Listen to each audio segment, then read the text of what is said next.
decided to call it a trusting plea. And it's such a beautiful set of psalms we're going to look into. I think, at least for the first psalm, it's got the same background as the last couple of psalms, meaning that David is on his way out of Jerusalem. His son Absalom has come along to overthrow the kingdom. David doesn't want to fight with his own son, so he exits rather than to start a fight right in the middle of Jerusalem. And he's on his way out of town, so he's being chased. This is a hard time for David. And what I find interesting about David is he mixes a couple of things together. And I kind of wonder if any of you have been in that place where you both have, I guess worry would be the right word, the worry, how about this, the press of circumstances. So there is that intensity. But at the same time, David is able to mix that press of circumstances and the intensity of that along with his trust in God. In other words, yeah, the circumstances are hard, but at the same time, he seems to be able to mix those two together. It's kind of fascinating to watch David do that, and we can learn a lot from it. So here we go. And let's just get right into it. Psalm 5, we sang it just a moment ago. To the chief musician, which indicates that it was a song for everybody within the church to sing. With flutes, a psalm of David. David writes, "Give ear to my words, O Lord, and consider my meditation. Give heed to the voice of my cry, my King and my God, for to you I will pray." You know, it's interesting that when we sing that song, it seems to have a softer melody to it, and perhaps even a softer intonation, I think, that David originally intended. The Hebrew scholars tell us that this particular psalm was another one that was meant to be plucked. So, you know, I think that this is a heavy song. I think it was perhaps even, you know,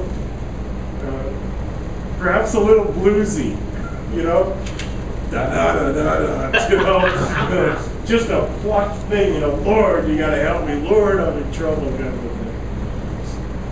I think the first thing that struck me in this Psalm 5 is, notice this is a cry of King David. King David is a proper king at this time. He's ruling and reigning Jerusalem. It's been awesome, except for his great sin with Bathsheba. A lot of people turned against him. His brother used it, his son used that as an opportunity to turn a lot of people against David.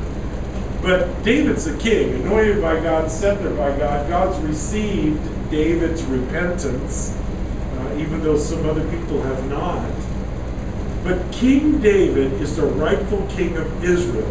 His son, Absalom, who is now sitting on the throne, is a usurper. He calls himself King Absalom, but he does not belong there at all. So Absalom's not the king. So what I find fascinating about this is David leaving town as the proper king, his son Absalom coming in and sitting on the throne as the improper king, and when David prays, notice what he says. David knows who the king is. He says, "My King and my God." I think that as David is going out of town, he's hearing all kinds of ridicule. You're not the king. Absalom's the king. Absalom comes in, he's boastful, he's proud. I'm the king. Everybody's telling David the things that Absalom was saying. And yet when David cries out, he knows, "My King and my God." Question. Have you ever, in your prayers, think about it now for a moment, ever addressed God in a prayer as "my King"? Some of you have. I'm praying to my King. There is I believe what happens if you start calling God your King, there will be an immediate adjustment in your attitude and perception. If you're calling God your King, then you're recognizing He's your sovereign. Whatever the King says, what? Goes. He's the King. What am I going to say? So I think that might be a good idea. It might be a good encouragement to you this night. That perhaps even before the night is over, while you're lying in bed and you're saying goodnight to the Lord, address Him as "my King." See how that goes. Worked for David, apparently. Also interesting now is David says, "Give ear to my words." Don't you think that's pretty strong? I mean, anybody ever said that to God?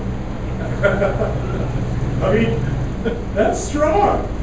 You know, it's almost like saying, Lord, listen, give me your ear, heed my cry. But I don't believe that it shows in disrespecting David's part, but I believe it gives to us an indication of David's emotional condition at that point. This is like, Lord, listen, hear me, you know? So I don't think he's being at all disrespectful. I think this tells us that at this point, David is a crushed man, pushed out of his kingdom, pursued by his son.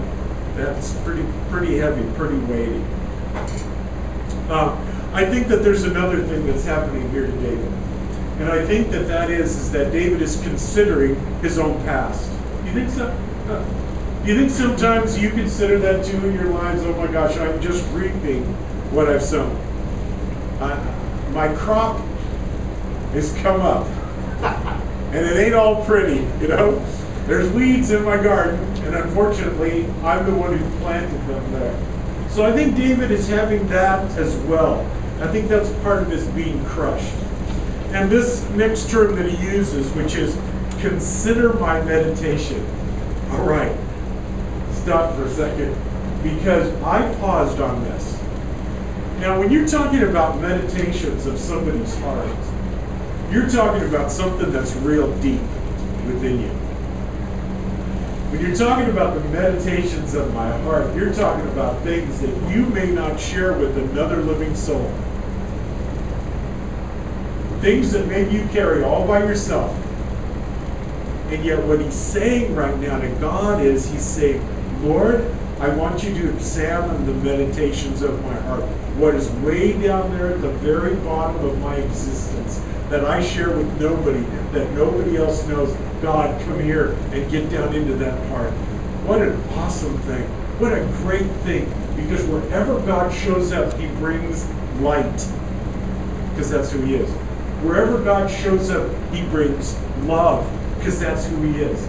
And wherever God shows up, he brings holiness. And that holiness that God has based on his love, his mercy, his grace, his forgiveness is contagious. Contagious holiness. That'd be a great title for a book, wouldn't it? Contagious holiness. That's what God does to us. So somebody had posted something, and I read it, and I stopped and thought about it for a while. And then the next day I was like thinking about it some more, and I thought, you know what, that's really good. I went and looked up that person, and I shared what they had posted. I posted it myself. I don't remember the exact words right now. It was a few days ago. But I wrote down what I thought I remembered the idea was like. The idea that they posted was something like this. If your words began to appear on your skin like tattoos, would it change the way you talk? And howdy, huh? What if the meditations of your heart went up on the overhead? I mean, there's some things that I meditate on that I don't want anybody to know, you know? I don't even want the Lord to know. But of course, we know that he knows everything. But how beautiful to be absolutely, in a sense, kind of like Adam, in the fact that Adam was naked before God, right? He didn't even know it. It was nothing to him. And here for us in the new covenant, to be so open before God, Lord, consider the meditations of my heart. Who I am, way down there where I live, that nobody knows, that I only sometimes consider my own self when the lights are off and everybody's quiet and I can't hear this. And God will meet you there, even in that place. And you'll find a loving Jesus that meets you there in that place.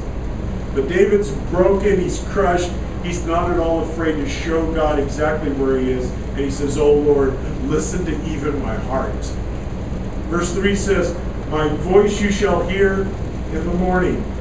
O Lord, in the morning I will direct it to you, and I will look up. Here's what Bible commentator, teacher Spurgeon had to say, Bible teacher. This is the fittest time for intercourse with God. An hour in the morning is worth 2 in the evening.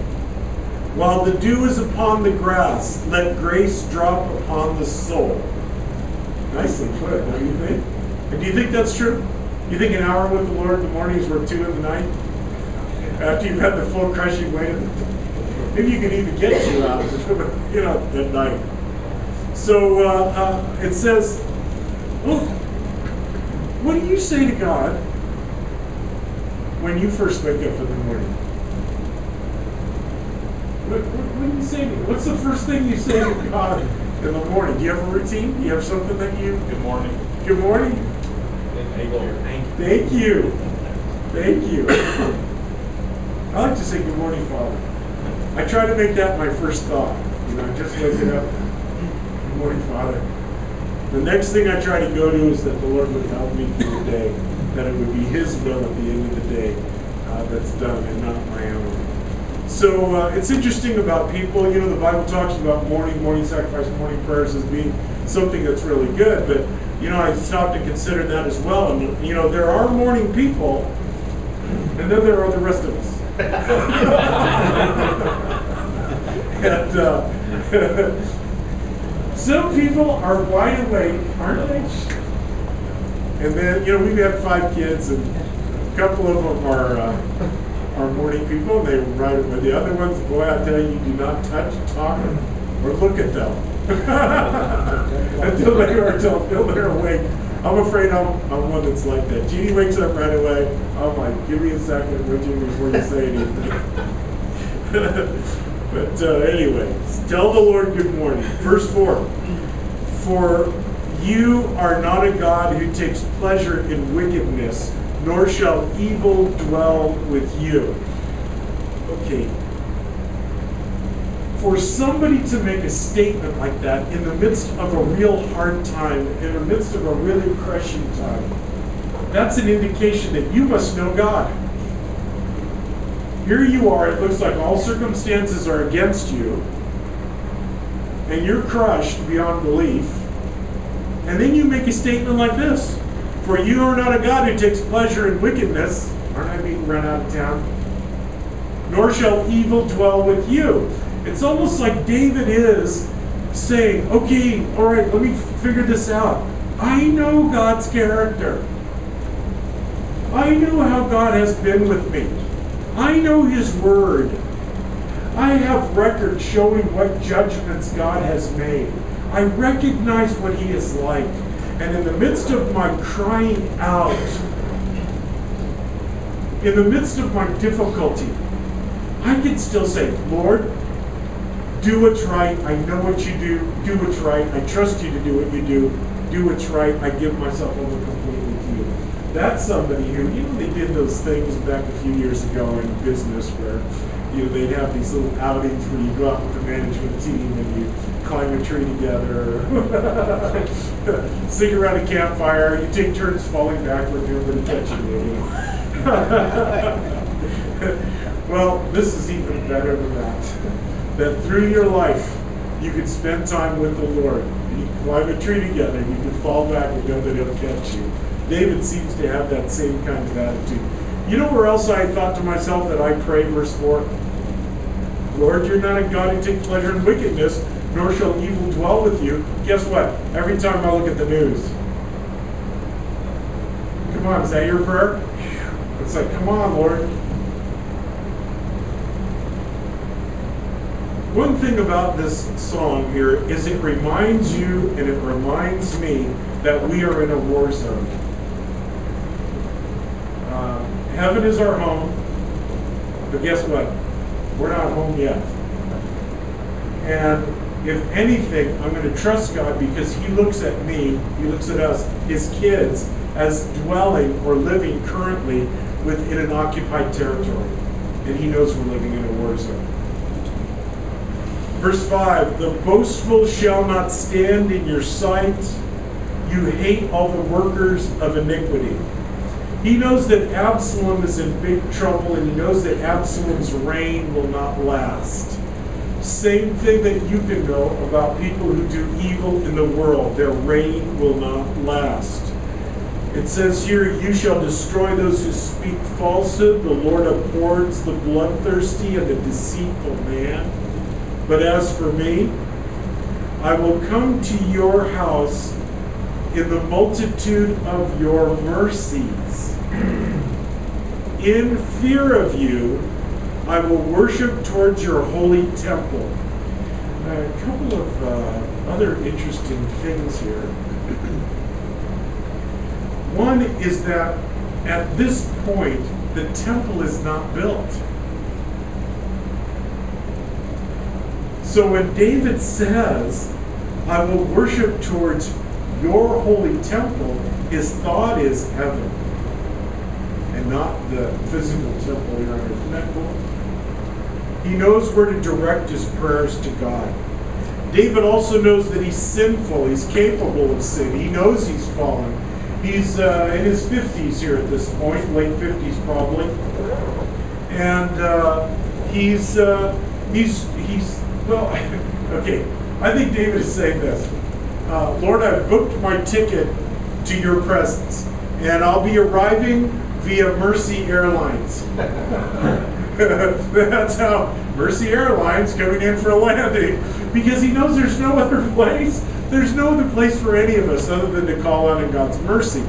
When you call out in God's mercy, as we talked about last week, it is a recognition that you don't deserve God's goodness. And you're asking God not to give you what you deserve. There is a acceptance of our own sinful nature when we call upon God's mercy.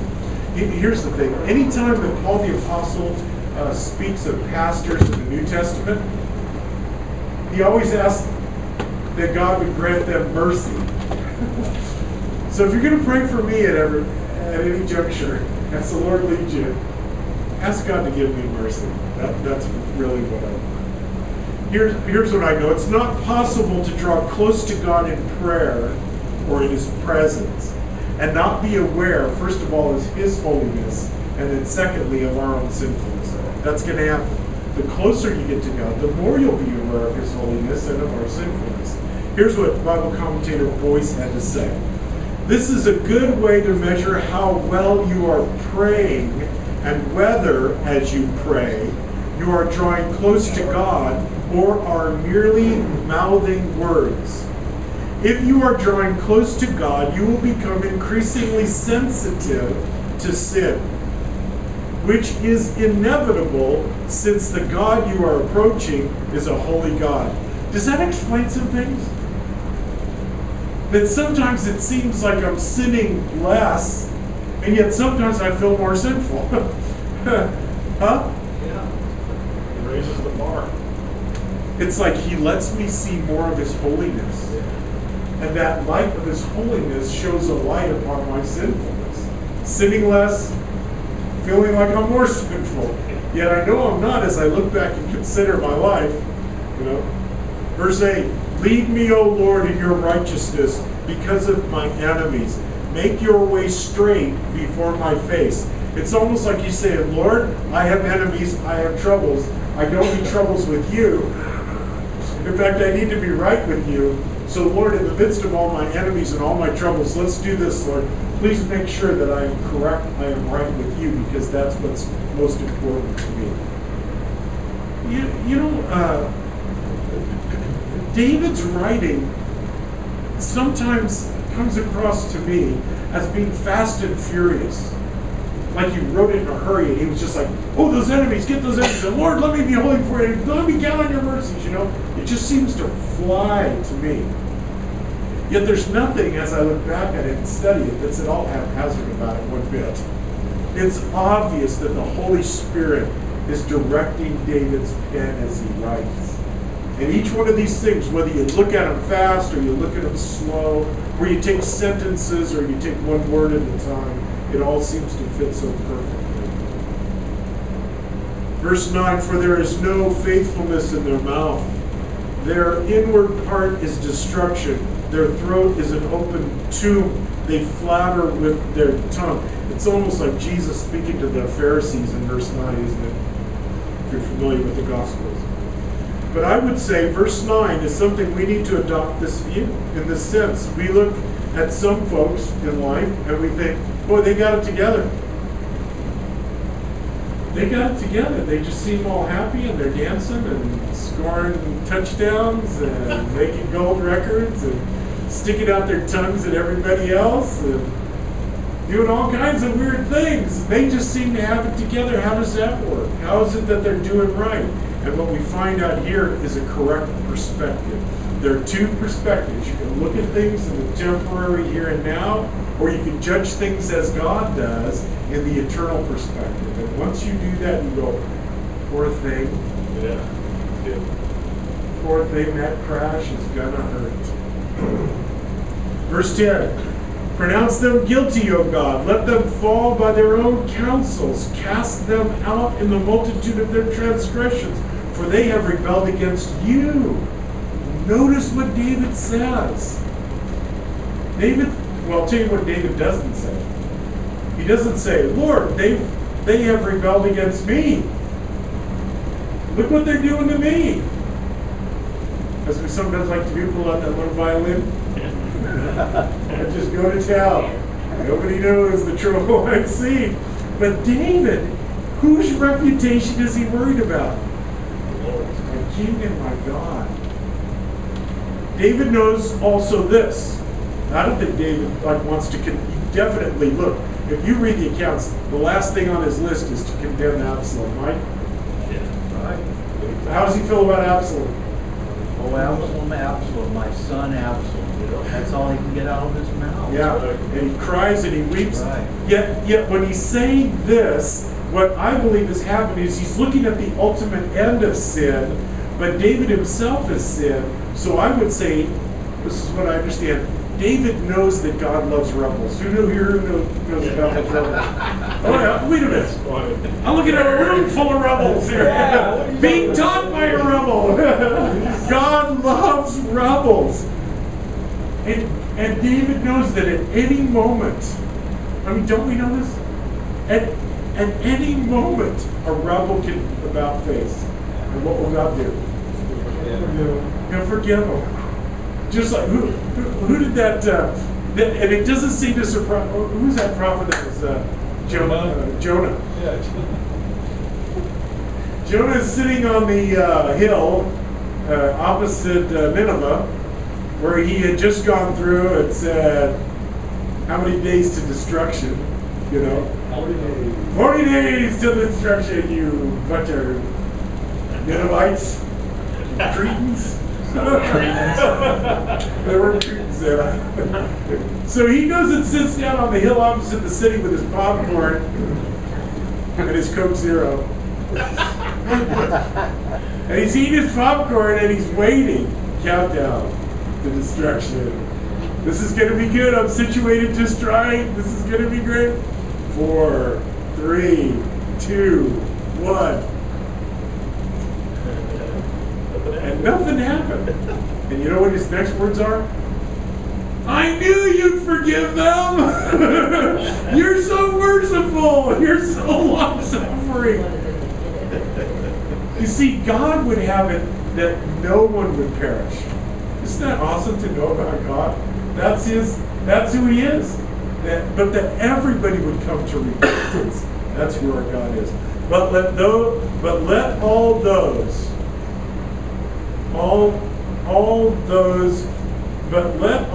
rejoice, who put their trust in you. Let them ever shout for joy because you defend them. Let those also who love your name be joyful in you. Again, this is one of those situations where you just look at the mess around you and you go, okay, fine. I'm going to worship God. Rant and rave, say what you're going to say, do what you're going to do. I'm going to worship God. You'll be caught doing what you do, and I'm going to be caught worshiping God. And which would I rather be? I'd rather be caught worshiping God. Have at it. It's like that, I think. You got to let's go, For you, O Lord, will bless the righteous. With favor you will surround him as with a shield. I looked up that word shield. It probably would be better translated buckler. And there's a difference between a shield and a buckler. A shield is little, handheld, you can whip it around, but a buckler is full size. You have to move it like this. And the idea of a buckler is you can get behind the whole thing. You're entirely covered. And that's the idea. You will surround him as with a large shield, covered on all sides. Isn't that beautiful?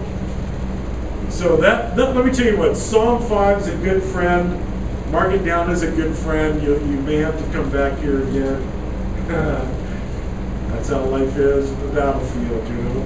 All right, let's go on. Psalm 6. This psalm has been called the Psalm of the one who is slandered, the one who has been lied about or has been backbitten.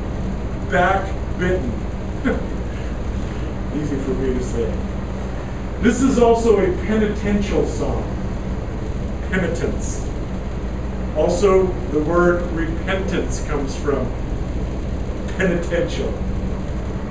And this is the first of the songs of confession and humility before God. There are 7 that are really popular, penitential psalms. This is the first of them, Psalm 6, 32, 38, 51, 102, 130, and 143. And some folks have spent a week dedicating themselves to those 7 psalms, one a day, who really feel the need to be repentant before God. Just get all the garbage behind them. If you need those psalms, come see me afterwards. I'll show you. Psalm 6, to the chief musician, again, which means everybody sings it. With stringed instruments on an 8-stringed harp. Of course, David made a lot of the instruments back then. A psalm of David. O Lord, do not rebuke me in your anger, nor chasten me in your hot displeasure. There seems to be an understanding here in this psalm that David is being chastened for having done something wrong. He's being taken to the woodshed, if you will. At least David is understanding here that God is rebuking him or correcting him. Again, chastening is like a spanking from God, and that certainly is part of this. Perhaps in a sense again, David is understanding that he is reaping what he has sown. And when that's the case in our lives, again, we go to the Lord and we're looking for something. And it's a 5-letter word that starts with L. Mercy. Mercy, Lord. I'm beginning to think there should be more songs, more worship songs with the word mercy in it. Verse 2, have mercy on me, O Lord, for I am weak. O Lord, heal me, for my bones are troubled. It sounds to me like there's some kind of a physical ailment that goes along with this. It's even going to get heavier in a second. And David is feeling it, and he prays in a sense, Lord, don't get after me when you're angry. All right, which one of us learned that as a kid? you don't want to get your strokes when your parents are mad, right? And I think David seems to be falling into that same thing. You want your folks to cool off first. We did it with our kids, with our parents. Our kids do it with us. You know, you can see the grandkids do it. So he's kind of acting in that sense, which is fine, to come underneath the Lord in your prayers as a child all the time. You are a child of God, and henceforth you shall ever be a child of God. He is eternal. You're very finite. Verse 3. My soul also is greatly troubled, but you, O Lord, how long? Lord. Okay. Who's been there? You may even be there tonight when you say, Lord, how long? How long is this going to continue? How long, Lord? And just not only have my bones are troubled, but also he says, my soul is greatly troubled. Then I think of our kids, and I think, well, any punishment that you give to a kid seems, to them, really long in eternity. 5 minutes of timeout is like the end of the world, isn't it? It's like torture. 5 minutes in timeout, you know? But how long, O Lord? And I think each one of us have prayed that at one point or another. Return, O Lord, deliver me. It's almost like whatever he has done wrong or whatever he is in repentance for, he feels as though he has lost the presence of God. I don't know if you've been in that place before, or perhaps even in your prayers. I'll admit it that sometimes it seems like heaven is quiet. Anybody? Sometimes you pray and you're just like getting answers and you're hearing from God and you're moving and grooving. And then sometimes it's like, Where are you at? just quiet, you know? And so David, I think, is that place. So he says, return, O Lord, deliver me, O save me. For what? For your mercy's sake. Look, Lord, if the only way that you can use my life is to show that you're merciful, then let's go for it. At least, Lord God, for your sake, not even worried about me, but Lord, show your mercy in my life. For in death there is no remembrance of you. In the grave, who will give you thanks? Look, I won't be here praising you if I die. I am weary with my groaning. All night I make my bed swim. I drench my couch with tears. This is a hard one indeed, and I think some of us have been there. You just, you know, at the end of the day, you can grab your pillow and just bring it out, you know. That's a hard place to be, but, you know, I think it is one thing to cry because things are hard. But in the context of this particular psalm, why is David crying? He's crying because he sinned, and he is repenting from his sin. Now, I think in our culture, it's very few times. I don't know, have you ever cried over your sins? You ever just sinned and then just gone before the Lord and just been so busted and you go, I mean, no, not busted like you got caught, but busted like I'm broken for what I did. Oh my gosh, Lord. And I think that if you have, then you can connect with this, what David is saying. I'm just broken over my own sins. My eyes waste away because of grief. It grows old because of all my enemies. Depart from me, all you workers of iniquity. It's like, enough already. For the Lord has heard the voice of my weeping.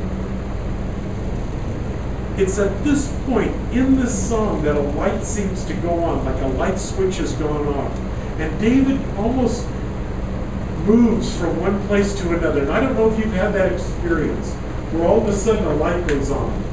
You recognize something about the character of God, or God reveals to you, hey, yeah, everything's a mess, but guess what? I'm telling you right now, I'm going to take care of you. And somehow you get a sense within yourself, it's going to be okay. God's with me. He's going to carry me through this. And some switch takes place at the end of verse 8. Look at 9. The Lord has heard my supplication. The Lord will receive my prayer. Let all my enemies be ashamed and greatly troubled. Let them turn back and be ashamed suddenly. Here's what Spurgeon writes. Is it not sweet to believe that our tears are understood, even when words fail? Let us learn to think of our tears as liquid prayers. Man, they're not wasted, are they? But there's something that you're giving to God. Okay, let's look at 7 real quick. Here we go. Psalm 7. This is a psalm of the accused and the lied about. So if you've had somebody lie about you or say bad things about you or hold grudges against you, Psalm 7. Don't get even.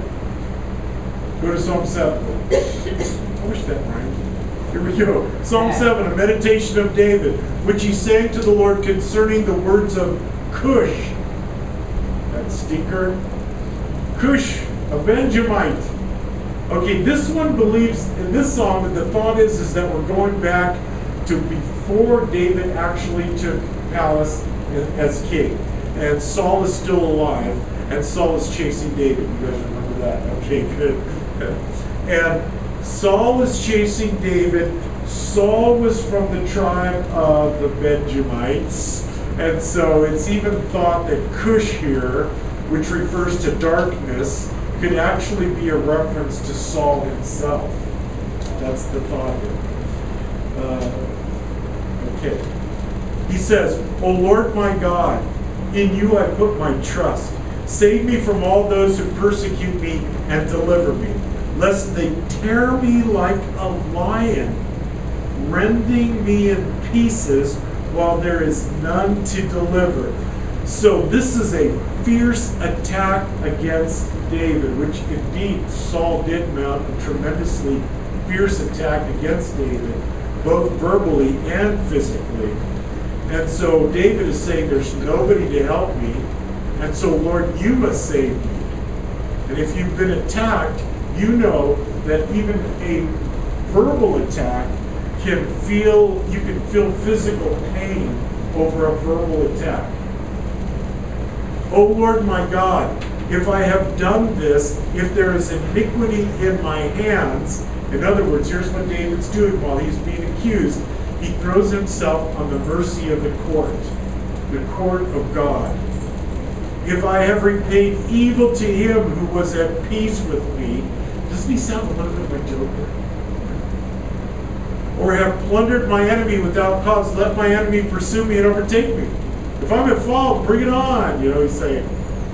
Yes, let him trample my life to death and lay my honor in the dust. What do you think about that? Selah. David is not hesitant to take his troubles to the Lord, and for the Lord to be the one who is the final judge of it. Arise, O Lord, in your anger. Lift yourself up because of the rage of my enemies. Rise up for me to the judgment you have commanded. I look at this and I think, okay, David, you're going to have to be really sure of your right standing. Huh? Before you make a statement like that. That's really strong. Okay, so let me say again. This is when David was thought to be younger.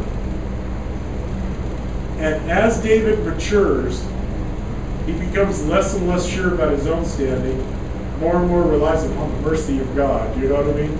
But this is when he's still young. Okay, verse 7. So the congregation of the people shall surround you. For their sake, therefore, return on high. This is a calling out for God to be the final answer. Lord, rule over all these people that are talking and doing what they're doing. Rule over all these circumstances in my life. That's what I really want. The Lord shall judge the peoples. Judge me, O Lord, according to my righteousness. Yes. And according to my integrity within me. I know, again, be careful when you say something like that. It's interesting that the most loved songs of David are the one where he talks about, how he's messed up and, how God has relieved him even when he's done wrong. And, we relate more to those, don't we? I certainly do, for sure. Verse 9, oh, let the wickedness of the wicked come to an end, but establish the just. Again, a prayer you pray every time you hear the news. For the righteous God tests the hearts and minds. My defense is of God, who saves the upright in heart. Look, this tells us once again that even if somebody is upright, that they can still come under terrible accusations. Can you see that? Which was contrary to Job's friends, if you'll remember that. He said, if you're upright, things are going to go great. Verse 11, God is a just judge. Very important point to know about God. God is a just judge, and God is angry with the wicked every day. It doesn't say God's angry every day. It says he's angry at the wicked. God is a completely just judge. So once you begin to talk about God being a judge, which he is and which he shall be, when you talk about God as a judge, there's only one way to talk about him. And that's as a just judge. What does a just judge do? What if you had a judge sitting on the bench and he was like asleep half the time, or said, oh, I think you're sincere, I'll forgive you. Or, what if somebody came in and said, I've got all these tickets, but you know what? I've done some really good things too. So I'm hoping that all the good things I've done, Judge, will make up for the bad thing I did.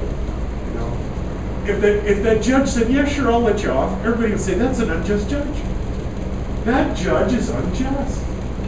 But God is not an unjust judge. He is a completely just judge. Now let me ask you,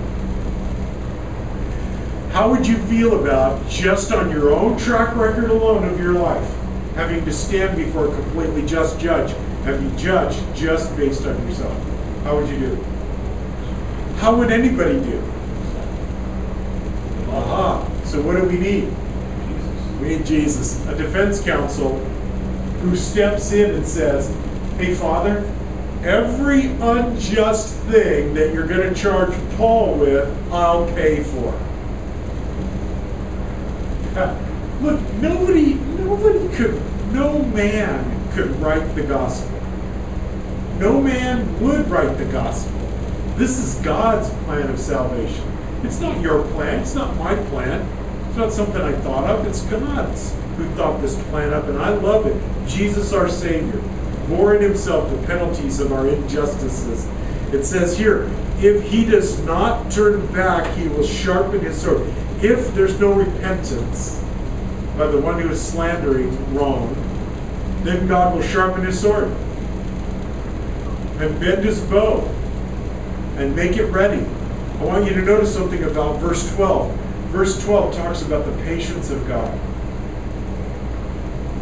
Let's just suppose that God judged everybody who sinned instantaneously. Would there be any people left on the planet? It would be uninhabited. But what does it say? That this tells me that God's waiting for people to turn back. Yes, he's sharpening his sword. Judgment's coming. He's bending his bow. But it doesn't say that he swung the sword or let go of his bow.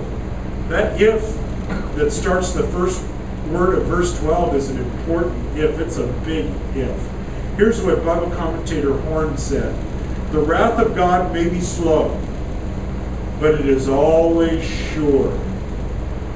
In thoughtless security, man wantons and whiles away the precious hours. He knows not that every transgression sets a fresh edge on the sword, which is thus continually whetted for his destruction. Wow. God's a just judge. Verse 13, he also prepares for himself instruments of death. He makes his arrows into fiery shafts. Behold, the wicked brings forth iniquity. Yes, he conceives trouble and brings forth falsehood. What this tells you is lies beget more lies. They just keep on reproducing. Verse 15, he made a pit. That's the evil person. And dug it out. And has fallen into the ditch which he made. Wow. We can be our own worst enemies, can't we? His trouble shall return upon his own head, and his violent dealing shall come down on his own crown. McLaren says this. This is but a highly metaphorical way of saying that a sinner never does what he needs to do, but that at the end of all his plans is disappointment. Verse 17 says, I will praise the Lord according to his righteousness, and I will sing praise to the name of the Most High God. El Elyon. That's who that is. The Most High God. This is like a contrast. This is who I am. I am a praiser of God in comparison to what these other folks are doing. I think I alluded to that earlier. And even though I may be falsely accused, yet I am continuing to praise you. This psalm starts out in a real rough place, but it ends on a really high note. I will sing praises to the name of the Lord Most High. How do you like those psalms? Beautiful, aren't they? And I'm telling you, they really are meant to become your friends. Let them do that. Let's pray. Heavenly Father, I thank you for this night. I thank you for your love, for your forgiveness. I thank you that we're accepted in Christ. I thank you that even though we've sinned, all is well, not because we're sinners, but because Christ is our Savior. Thank you for being our King. And we want to address you tonight as our King. Our King, we love you. We praise you. It's our honor to be able to obey you in everything we do. We love you, Lord. We pray these things in Jesus' name, and everybody said. Amen. Let's all stand up.